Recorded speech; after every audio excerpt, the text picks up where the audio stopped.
अस्सलाम वालेकुम। प्रोग्राम 10 में खुश आमदीद। मैं हूं इमरान सुल्तान। इलेक्शन कब होंगे ये सवाल अपनी जगह, लेकिन आज जो हेडलाइंस बन रही हैं वो पाकिस्तान पीपल्स पार्टी की टॉप लीडरशिप के हवाले से और चेयरमैन और को चेयरमैन आसिफ अली जरदारी साहब और बिलावल भुट्टो जरदारी साहब के मुतज़ाद बयानात के हवाले से, क्योंकि इसमें बहुत कुछ ढूंढने की कोशिश की जा रही है।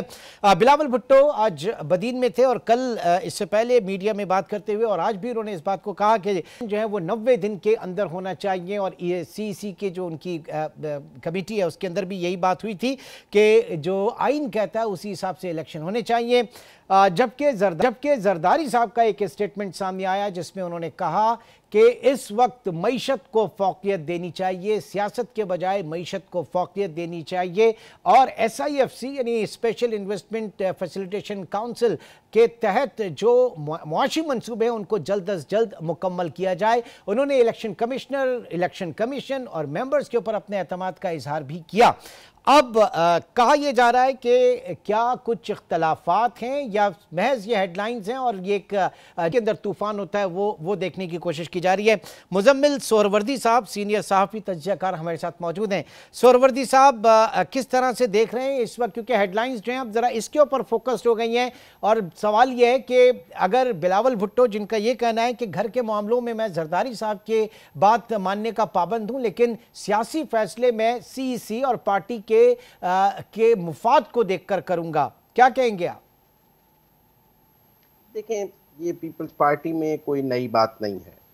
एक स्टेज पर हमने बेनजीर भुट्टो और नुसरत भुट्टो में इख्तलाफात भी देखे हैं, और बिलावल भुट्टो और आसिफ जरदारी में इख्तलाफात चंद साल कबल भी हमने देखे हैं। लिहाजा ये कोई ऐसी बात नहीं है कि आज पहली दफ़ा हुई है और हम सब बहुत परेशान हो जाएं। इख्तलाफात तो नवाज शरीफ और शहबाज शरीफ में भी मौजूद रहते हैं। पॉलिसी का इख्तलाफ भी नज़र आता है। शहबाज शरीफ मुफाहमत के हामी हैं, शहबाज शरीफ मुज़ाहमत के हामी हैं, और फिर वो दोनों इकट्ठे चलने का रास्ता भी निकाल लेते हैं इतने बड़े इख्तलाफ के बावजूद भी। इख्तलाफ तो असफन यार वली और बेगम नसीम वली खान में भी हमें नज़र आया, लेकिन उसमें बेगम नसीम वली खान की सियासत ख़त्म हुई। इख्तलाफ तो ये जब सियासी खानवादे इकट्ठे मिलकर सियासत करते हैं तो इनमें इख्तलाफ हमें देखता नज़र आता रहता है। लेकिन आसिफ जरदारी और बिलावल भुट्टो का इख्तलाफ दिलचस्पी होगा, क्योंकि आसिफ जरदारी जो हैं वो प्रो एस्टेब्लिशमेंट सियासत करने के हामी हैं, और अगर इस वक्त बिलावल भुट्टो कोई मुज़ाहमती सियासत का मूड बना रहे हैं और उनके ख्याल में उन्हें ऐसी सियासत इस वक्त करनी चाहिए जिसके लिए को ग्राउंड पे जगह मौजूद है PTI के माइनस होने के बाद, तो उन्हें बहुत देखभाल कर कदम उठाना होगा। फर्ज कर लें 90 दिन के इलेक्शंस का मामला है, उनकी पार्टी के वज़ीर आला मुराद अली शाह ने CCI में नई मर्दमशुमारी को वोट डाला हुआ है। क्या वो मुराद अली शाह को सैक कर देंगे और कहेंगे कि वो वोट भी मेरी मर्जी के बगैर डाला गया था? लेकिन अब वो तो घर का फैसला नहीं था। क्या मुराद अली शाह ने CCI में नई मर्दमशुमारी को पीपल्स पार्टी की सेंट्रल एग्जीक्यूटिव की मंजूरी के बाद वोट डाला? क्या आसिफ जरदारी की मंजूरी के बाद वोट डाला? और फिर बिलावल भुट्टो जरदारी को ये भी बताना होगा कि उनके वालिद ने जो अदम एतमाद का खेल एस्टेब्लिशमेंट के साथ मिलकर बनाया था, वो उसमें वजीर खारजा क्यों बन गए थे, तब उन्होंने किस सेंट्रल एग्जीक्यूटिव से मंजूरी ली थी? तो ये पीपल्स पार्टी की सेंट्रल एग्जीक्यूटिव तो साल में एक दफा मिलती है, सारा साल सियासत किसके फैसलों के तहत? और CEC में जो सबसे भारी भरकम शख्सियत है वो भी आपके सामने। जी बिल्कुल, वो भी आपके सामने है। तो अगर ये पीपल्स पार्टी में वाकई कोई खलीज है तो मैं ये समझता हूँ जो पीपल्स पार्टी इस वक्त मौजूद है, जिस शक्ल में इस वक्त मौजूद है, उसमें एंटी एस्टेब्लिशमेंट जाने का कोई मिजाज नहीं है। अच्छा, मुझे नहीं लगता उनके पीपल्स पार्टी का जो MNA हैं सिंध से, उनमें से कोई भी एंटी एस्टेब्लिशमेंट सियासत करने के हक में है। ठीक, मुझे नहीं लगता उन्होंने। Sir, I got your point. ये इधर बताइए कि बिलावल जो हैं वो कह रहे हैं कि वक्त आ गया है अवाम पूछे कि हुकूमतों ने उनके लिए क्या किया। ये जो महंगाई है इसी को एक वो नैरेटिव लेकर चल रहे हैं, लेकिन पिछले 15 साल थे बिलखुसूस सिंध के अंदर तो पाकिस्तान पीपल्स पार्टी ही मौजूद है। क्या नैरेटिव क्या होगा? जाहिर है कि ये नैरेटिव बिल्डिंग ही हो रही है ना इस वक्त। देखिए, महंगाई ऐसी चीज़ है जिसको कोई भी ओन करने के लिए तैयार नहीं। क्या मुस्लिम लीग नून महंगाई को ओन कर रही है? क्या वो कहेगी कि ये महंगाई हमारी वजह से है? क्या तहरीक इंसाफ महंगाई को ओन कर रही है और वो कह रही है कि उनके 3.5-4 साल में जो उन्होंने हुकूमत की मुल्क में महंगाई नहीं हुई है? अच्छा, ये महंगाई के हमाम में सब नंगे हैं, लेकिन ऐसी बात है कि ये नंगे होकर अवाम के सामने जा नहीं सकते, इन्हें कपड़े चाहिए अवाम के सामने जाने के लिए। और उसमें जब ये महंगाई के साथ अवाम में ना तहरीक इंसाफ जा सकती है, ना नून जा सकती है, ना पीपल्स पार्टी जा सकती है, तीनों का केस बहुत कमजोर है, लेकिन तीनों एक दूसरे पर मलबा गिराकर अवाम के सामने जाना चाहते हैं। ये अब अवाम ने फैसला करना है कि वो महंगाई का ज्यादा जिम्मेदार तहरीक इंसाफ को समझता है, पीपल्स पार्टी को समझता है, या नून लीग को समझता है। लेकिन बहरहाल महंगाई एक वजह है जो अगले इलेक्शंस में वोटर के ज़हन में होगी और वोटर ने उसको सामने रखकर फैसला करना है। और ये सब जमातों को समझ है कि वोटर ने महंगाई को सामने रख के फैसला करना है, लिहाजा खुद को महंगाई से जितना दूर कर लेंगे वोटर के उतने करीब कर लेंगे। ओके, अच्छा, इस वक्त बज़ाहिर ऐसा लग रहा है कि अब हमेशा कहा जाता है जरदारी साहब जो है वो मुफाहमत के बादशाह है, मुफाहमत की सियासत करते हैं, और कुछ फीलिंग्स इस वक्त बिलावल की तरफ से जो आ रही हैं वो जारहाना सियासत की शायद। लेकिन ये भी बताइएगा कि किस तरीके से, क्योंकि कल उन्होंने ये भी कहा कि आवाम के ऊपर तजर्बे करना बंद किया जाए, कुछ नया तजर्बा क्या महसूस कर रही है पाकिस्तान पीपल्स पार्टी? और ये अचानक जो जनाब 90 दिन के अंदर इलेक्शन होने चाहिए, इसकी जो इसरार है, तो कुछ उनको लग रहा है कि नई कुछ पॉलिटिकल इंजीनियरिंग हो सकती है? देखिए, इलेक्शन डिले का फायदा किसको है? इस वक्त इलेक्शन डिले की जरूरत है। उस दिन मौलाना फजलुर रहमान साहब लाहौर में सहाफ़ियों को मिले हैं, उन्होंने कहा कि मुल्क के 2 सूबों में इस वक्त इंतखाबी मुहिम ही नहीं चलाई जा सकती, केपी और बलूचिस्तान में। वहाँ टीटीपी दहशत गर्दी इतनी ज्यादा है जिससे लगा कि मौलाना भी फरवरी में इंतखाब के हक में है। मुस्लिम लीग नून भी फरवरी में इंतखाबात के हक में है, क्योंकि पंजाब और केपी में उन्हें इलेक्शन और अपनी पॉलिटिकल बहाली के लिए वक्त चाहिए। पीपल्स पार्टी ये समझती है कि उसको कोई वक्त नहीं चाहिए, बल्कि अगर वक्त लेट हुआ तो सिंध उनके हाथ से जा सकता है और कुछ फवायद तो ले सकते हैं वो भी उनके हाथ से जा सकते हैं। दूसरा, हम एक और बात देख रहे हैं, वो ये है कि पीपल्स पार्टी और तहरीक इंसाफ खामोशी से एक दूसरे के करीब आ रहे हैं, और ये बेशक हमें सरफस पे तो नजर नहीं आ रहा। मसलन मैं आपको एक मिसाल देता हूँ कि अगर एतजाज एहसन साहब खुद या उनकी बेगम लाहौर से इलेक्शन लड़ें और तहरीक इंसाफ भी उनकी हिमायत का ऐलान कर दे, जैसे कि इससे पहले एतजाज एहसन साहब ने एक इलेक्शन लड़ा था जिसमें नवाज शरीफ ने उनकी हिमायत का ऐलान कर दिया था और उनके मुकाबले पे कैंडिडेट नहीं दिया था, तो आज इमरान खान उनकी हिमायत का ऐलान कर दें, लतीफ खोसा की हिमायत का ऐलान कर दें, ऐसे पीपल्स पार्टी के 10-12 लोगों की अगर तहरीक इंसाफ हिमायत का ऐलान कर देती है और वो पंजाब से जीत जाते हैं या केपी से कुछ जीत जाते हैं, तो ये खामोश अंडरस्टैंडिंग हो सकती है पीपल्स पार्टी और पीटीआई के दरमियान। और ये हमने माजी में देखी है, जब चेयरमैन सेनेट के लिए इंतखाबात हुए तो सादिक संजरानी जब जीते तो सलीम मांडी वाला पीपल्स पार्टी वालों के उम्मीदवार को पीटीआई ने वोट डाला था। तो इसलिए ये दोनों जमातें मुझे इंतखाबात में करीब आते नजर आ रही हैं, और जरदारी साहब का ये ख्याल, पीपल्स पार्टी का ये ख्याल है अगर वक्त हाथ से निकल गया तो ये अंडरस्टैंडिंग भी हाथ से निकल सकती है, लिहाजा ये बेस्ट टाइम है कि इस अंडरस्टैंडिंग को आगे लेके चला जाए। ठीक है, बहुत बहुत शुक्रिया। मुजम्मिल सोहरवर्दी साहब इस वक्त हमारे साथ मौजूद थे, और जो सियासी उफक पर पाकिस्तान पीपल्स पार्टी जिस तरीके से अपने आप को कैरी कर रही है और उसमें से जो सवालात निकल रहे हैं बिलखुसूस टॉप लीडरशिप की शायद कुछ तजादात को महसूस किया जा रहा है, उसके पीछे है क्या, यही हम जानना चाह रहे थे। मुजम्मिल सोहरवर्दी साहब हमारे साथ मौजूद थे। एक ब्रेक की तरफ चलेंगे और ब्रेक के बाद हम जायजा लेंगे उन सफ़ेद हाथियों का जो कि पाकिस्तान की मईशत को ले डूबे हैं। हम बात करेंगे स्टेट ओन्ड एंटरप्राइजेस की। एक छोटे से ब्रेक के बाद दोबारा मिलते हैं।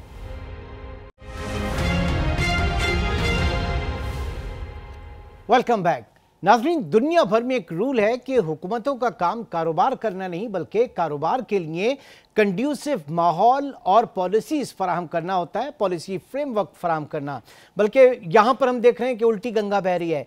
तकरीबन 212 इस वक्त ऐसे इदारे हैं जो कि सरकारी सरपरस्ती में चल रहे हैं, हुकूमती सरपरस्ती में चल रहे हैं, और आउट ऑफ दिस 212 197 इदारे खसारे में हैं।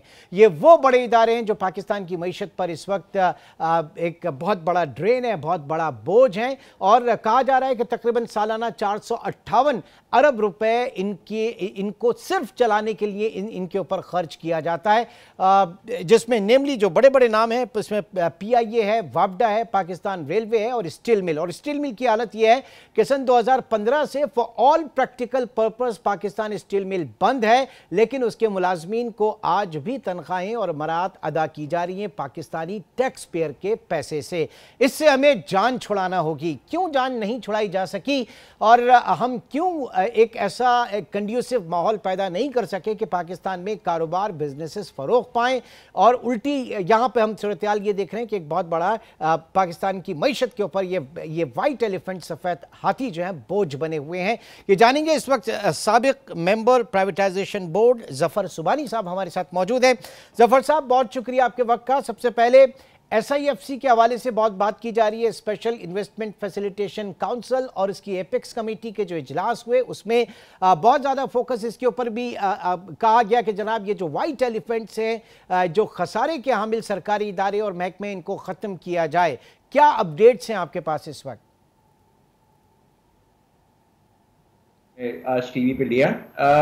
देखें, पाकिस्तान अनफॉर्चुनेटली लास्ट एक साल अगर देखें तो बहुत ज़्यादा चैलेंजेस पाकिस्तान के अंदर आए हैं, और अभी SIFC जो कि पिछली गवर्नमेंट PDM की गवर्नमेंट थी उसके अंदर उसका एक स्टार्ट हुआ, और अब जो 2 दिन मीटिंग चली है, एक कल पूरा दिन मीटिंग चली है, 6 घंटे की मीटिंग है, और एक आज मीटिंग हो रही है। आई डोंट नो उसका क्या ड्यूरेशन है।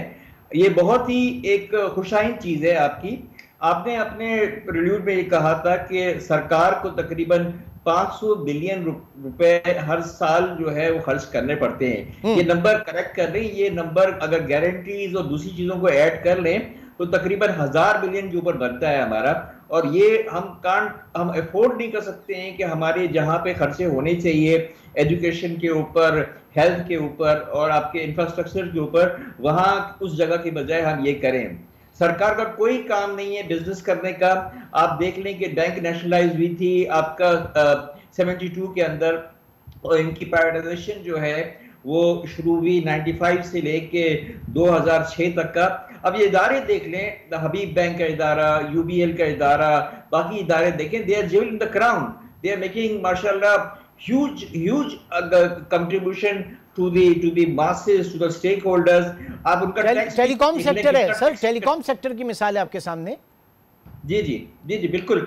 ये तमाम चीजें जो है, मैं 9 साल रहा प्राइवेटाइजेशन का, मेरा पीरियड लास्ट जुलाई में कंप्लीट हुआ 2 महीने पहले। मैं अपने आप को दिल बड़ा महसूस करता हूँ, कोशिश कर रहा हूँ कि मैं इतने साल रहा, बट हर एक ने इस प्राइवेटाइजेशन को फेल करने में किरदार अदा किया। मैं ये हुकूमत सबसे बड़ी वजह सर बताइए, ये जो बड़े बड़े इदारे हैं, सरकारी इदारे, ये सरकारी रिश्वत के तौर पर, मुलाजमतों के तौर पर, पॉलिटिकल इंटरफेरेंस इसके अंदर होती है, इसके अंदर गठजोड़ होता है सियासी जमातों का, यूनियंस का। इस चीज ने तबाह किया। फिर प्रोफेशनल मैनेजमेंट वहां पर नहीं होती। क्यों नहीं हम इनसे जान छुड़ा पा रहे? 2-3 जरा वजूहात तो बताइएगा सॉलिड। मैं आपको बताऊं कि पहली बात तो ये कि जब अपोजिशन की जो पार्टी होती है, जब सरकार जब वो गवर्नमेंट में होती है तो वो कोशिश कर रही होती है कि जो है वो करें। जब अपोजिशन पार्टी होती है वही पार्टी उसको प्राइवेटाइजेशन के लिए कहती है, जब अपोजिशन में होती है तो रोड़े अटकाती है इसके अंदर है। सही। या सरकार की पार्टी के ऊपर जब प्रेशर पड़ता है बहुत ज्यादा, मैं 2014-15 की बात कर रहा हूँ, बहुत सारी चीजें हम बिल्कुल करीब पहुंच गए थे, जिसमें मैं आपको PIA की बात करता हूं, स्टील मिल की बढ़ता हूं, पॉलिटिकल प्रेशर पड़ा। आप सबको पता है कि जो है वो मुल्क में प्रॉब्लम हुई थी, उस वजह से तमाम चीजें जो यू टर्न हुई। फिर अगर मैं डिस्कोस की बात करूं, डिस्कोस के अंदर 9 डिस्को और 3 आपका पावर प्रोजेक्ट जो थे वो ऑलरेडी तमाम के फाइनेंशियल एडवाइजर अपॉइंट हो गए थे और सबने काम शुरू किया था। और फैसलाबाद के पावर प्रोजेक्ट के ऊपर तकरीबन उसकी जो है EOI भी हो गई थी, एक्सप्रेशन ऑफ इंटरेस्ट, और लोगों ने भी इंटरेस्ट किया। बट अनफॉर्चुनेटली पॉलिटिकल हालात ऐसे खराब हुए कि चीजें हुई। तो अब कुछ उम्मीद है सर, अब कुछ उम्मीद है? क्योंकि इस वक्त हम देख रहे हैं कि सिविल क़यादत और अस्करी क़यादत SIFC के हवाले से बहुत कमिटेड है, तो मैं ये समझता हूं कि this is the right time के वो जो पॉलिटिकली कॉम्प्रोमाइज़ किया करते थे, अब वो चीज़ नहीं होनी चाहिए चीज़ों में। देखिए, मुझे उम्मीद तो है कि अब मैं इनफैक्ट कल और परसों इस्लामाबाद में था, मेरे जो भी प्राइवेटाइजेशन के सिलसिले में लोगों से बात हुई, तो मैं ये समझ रहा हूँ कि बड़ा कम टाइम है और इलेक्शंस बिल्कुल टाइम पे होना चाहिए, उसमें कोई कंप्रोमाइज नहीं होना चाहिए। लोग कहते हैं कि कोई फर्क नहीं पड़ता, बट मेरा ख्याल है कि डेमोक्रेसी जो है वो एक इम्पोर्टेंट थिंग है और इलेक्शन अपने टाइम पे होना चाहिए। बट इस वक्त जो है, चूंकि पॉलिटिकली कोई प्रेशर नहीं है उसके ऊपर है, तो इस वक्त जो है वो एटलीस्ट ये 3 से 4 महीने जो भी उनको मिलते हैं उसमें अपना बेस वर्क कर लें और जो चीजें रुक रही थी। दूसरी चीज मैं आपको बता रहा था कि एक ब्यूरोक्रेसी भी जो है वो भी कहीं जगह पे हर्डल प्ले करती है और उनको बाज दफा उनकी कैपेसिटी का भी इशू होता है। और दूसरा जो है, जो आपका एक नैब का एक बहुत डर था, आपका जुडिशरी का भी एक डर होता है। तो चूंकि पास के अंदर लोगों ने डिसीजन लिए और लोगों को मुश्किल भी, लेकिन कैपेसिटी का इशू है।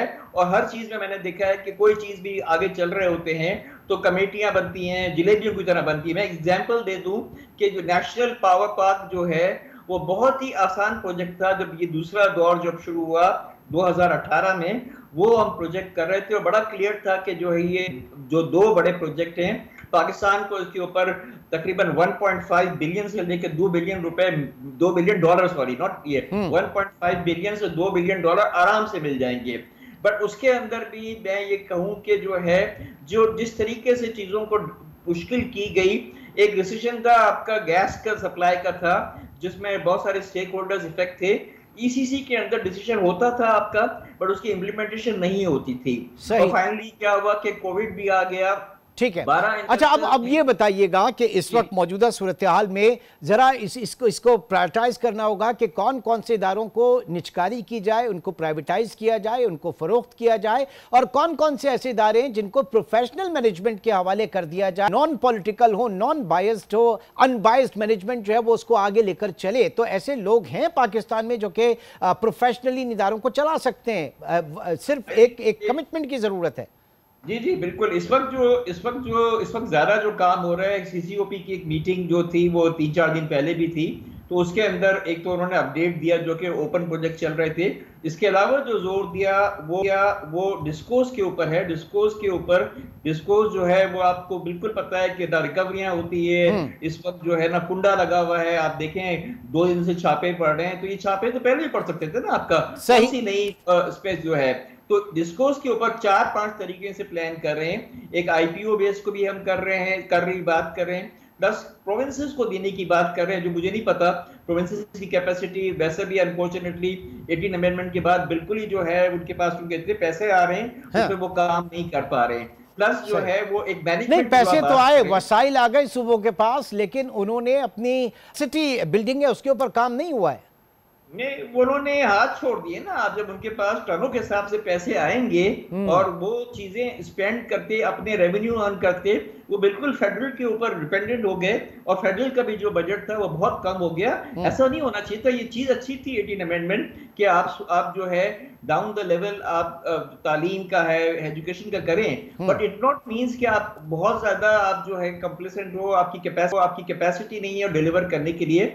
लेकिन एक फर्क आपने देखा सर कि जहां पे सनतों की बात है वो अलग है, लेकिन जहां पे पैसे वसूल करने की बात है, रिकवरी की बात है, रेवेन्यू की बात है, वहां प्रोविंसेस बहुत अच्छा काम कर रहे हैं। वो FBR से ज्यादा हमारी प्रोविंशियल अथॉरिटीज, चाहे वो सिंध रेवेन्यू बोर्ड हो या वो पंजाब रेवेन्यू अथॉरिटी हो, they are doing good jobs. जी आई थिंक मेरा ख्याल है कि हम सबको पॉलिटिकल एफिलिएशन से छोड़ के अब हमारे पास जो है और टाइम नहीं। हमारे पास ये पीरियड था आपका नवंबर से लेके जून तक का, जब तक का IMF ने हमें क्या, हम वेंटिलेटर पर पड़े हुए थे और रोज होता था कि अभी इंतकाल हुआ, लेकिन शुक्र है हम निकल आए फिर हम जून के एंड में। बट पिछले जो है जब केयरटेकर ली उसमें ये 3 है वो अनफॉर्चुनेटली बहुत बुरे हुए। अब अल्लाह का शुक्र है कि जो ये वीक गुजरा है इसके अंदर कोई चीज स्टेबिलिटी है। लेकिन लोग पूछते हैं, अभी भी भाई मेरा कनाडा में उसका फोन आया कि अब क्या होगा, तो मैंने कहा हाँ ये स्टेबिलिटी तो स्ट्रक्चरली तो बहुत ज्यादा हमें चीजें करनी है, बट एटलीस्ट थोड़ा सी रिस्पाइट हुआ है और उसे हमें कैरी करना है, बिकॉज जो इस वक्त गवर्नमेंट है वो इस वक्त बिल्कुल न्यूट्रल गवर्नमेंट है, केयर टेकर गवर्नमेंट है, उसके कोई सियासी अजाइम नहीं है, and they can do anything. और इस वक्त SIFC के हवाले से स्पेशल इन्वेस्टमेंट फैसिलिटेशन काउंसिल, इसके एपेक्स कमेटी और जो तरजीहात इस वक्त सामने लेकर आई जा रही हैं, उससे काफ़ी उम्मीद हो चली है कि चीज़ें बेहतरी की जानी बढ़ेंगी। बहुत बहुत शुक्रिया ज़फ़र सुबानी साहब। इस वक्त खसारे के हामिल इदारों से किस तरह से जान छुड़ाई जाए, इसके ऊपर हम हमारे साथ मौजूद थे। एक बार फिर बहुत शुक्रिया। नाज़रीन, एक ब्रेक के बाद प्रोग्राम को मजीद आगे बढ़ाएंगे। Welcome back. इस वक्त आलम यह है कि रिकॉर्ड महंगाई है पाकिस्तान में, 30% शरह है महंगाई की, और ऐसे में लोगों की समझ में नहीं आ रहा कि वो बच्चों के स्कूल की फीसें दें या बिजली के बिल भरें। इस वक्त जो बजट है किसी भी घर का वो बिल्कुल जो है वो बहुत ही इम्बैलेंस हो चुका है और जो बन नहीं पा रहा। इस वक्त आवाम मजबूर है। लेकिन खबरें कुछ ऐसी भी हैं कि चंद तालीमी इदारों ने, चंद स्कूलों ने तकरीबन 40% तक इजाफा कर दिया है स्कूल की फीसिस में। ये इजाफा क्यों किया गया, इसको किस तरीके से रोका जा सकता है, क्योंकि एक प्रेशर हर तरफ से आ रहा है स्कूलों के ऊपर भी। इसमें कोई शक नहीं कि उनका भी जो कारोबारी लागत है वो काफ़ी बढ़ चुकी है।